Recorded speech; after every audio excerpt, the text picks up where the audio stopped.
دوستان گرامی، السلام علیکم و رحمت الله و برکاته. درس سوم از کتاب دروس اللغة العربیه لغیر الناطقین بها که بعضی دوستا التماس کردن که درس را طویل نباید باشد که تا که برای ما با فهمیدن کمک مشکل پیش می آید.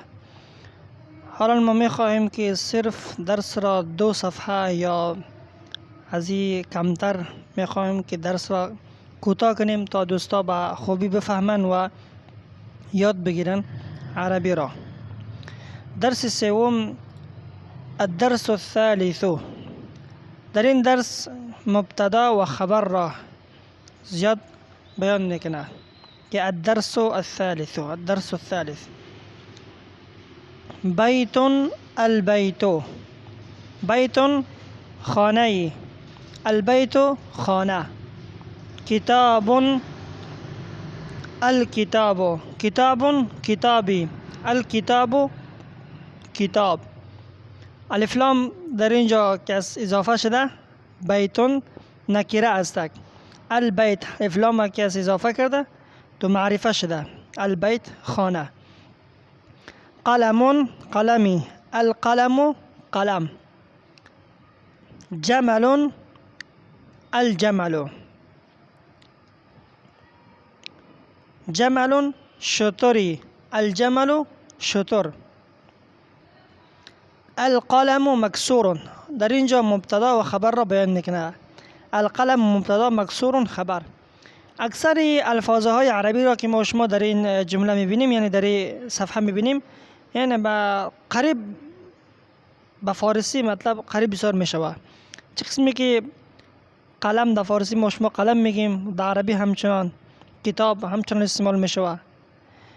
و آل پیش میخوانیم القلم مکسور، قلم شکسته است. قلم شکسته، میبینین که طوری که قلم اینجا شکسته نظر میآید، درست است؟ قلم مکسور، القلم مکسور، قلم شکسته است. الباب مفتوح، دروازه باز است. الولد جالس، بچه نشسته است. والمدرس واقف، و مدرس استاد است. استاد ایستاده است. الکتاب جدید، کتاب نو است.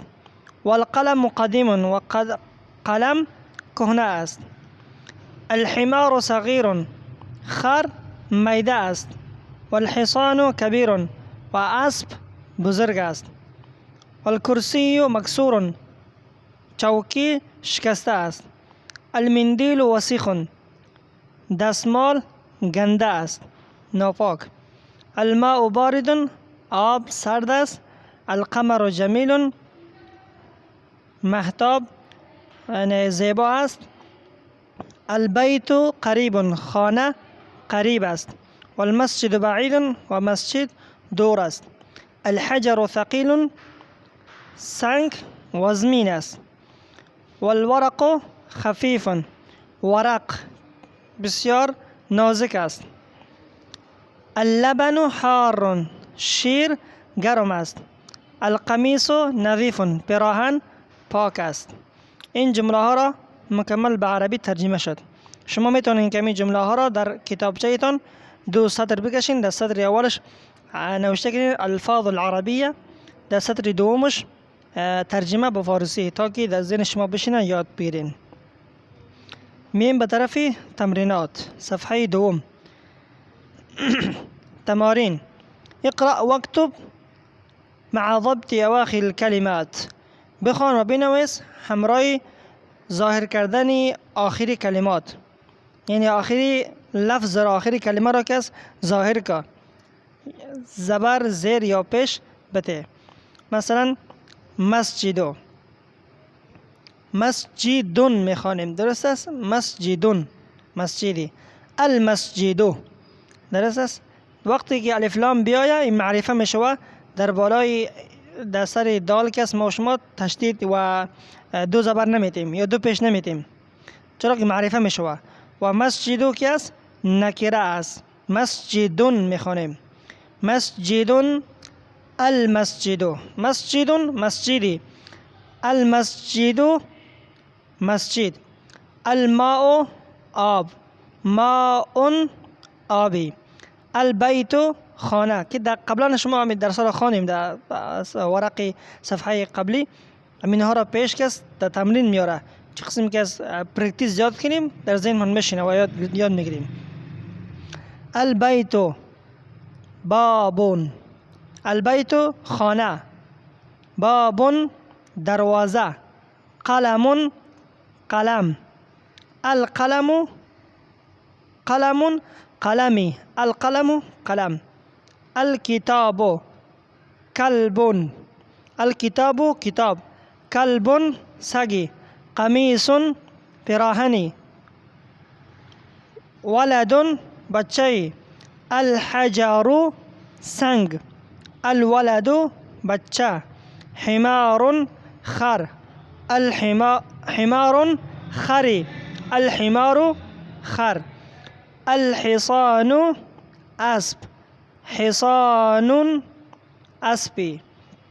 این تمارین بدک. تمارین اول: اقرأ واکتب، بخوان و بنویس.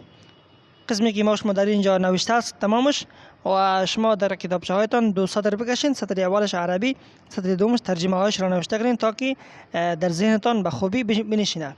تا که اگر شما ترجمه ها را در پیش نوشته نکنین، با این شکل اگر شما یاد گرفتن براتون مشکل میشه. بازم با پرکتیس زیاد ضرورت داره. اقرأ واکتب، بخوان و بنویس. ما هم کوشش میکنیم که درس را طویل نشوه، از این خاطر مختصر درس میدیم.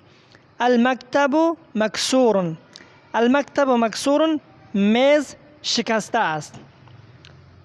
المدرس جدید، استاد نو است.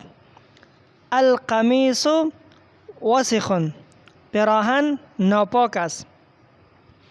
اللبن بارد، اللبن شیر بارد سرد است. المسجد مفتوح، مسجد باز است. الحجر کبیر، سنگ بزرگ است. اللبن بارد، شیر سرد است. والماء حار، آب گرم است. الامام جالس، امام نشسته است. والمدرس واقف، استاد استاد است. القمر بعید، القمر آفتاب بعید دور است. المندیل نظیف، دستمال پاک است. املأ الفراغ فيما يلي بوضع كلمة مناسبة من الكلمات التالية: جمیل، وسخ، مفتوح، حار، ثقیل. اینها کارهای خانگی است که باید خودتان حل کنید، لیکن به خاطر یاد گرفتن براتان مشکل میشه. من میخوام که خودم اینها را در سبق بعدی انشالله براتان درس میدم. اگر درس را ما طویل کنم باز براتان مشکل میشه، از این خاطر درس را کوتاه میخوایم از 10 دقیقه درس بالا نروه. انشالله برای کلمان فایده است. درس را تکرار کنین، پرکتیس کنین و دوباره برای استاد بشنوانین تا که براتون آسان شود. بسیار توجه کنین که در نوشته 2 سطر بکشین. در سطر اول لفظای عربی، در سطر دوم ترجمه فارسی نوشته کنین. به این صورت که شما زود یاد میگیرین ان شاء الله. السلام علیکم و رحمت الله و برکاته.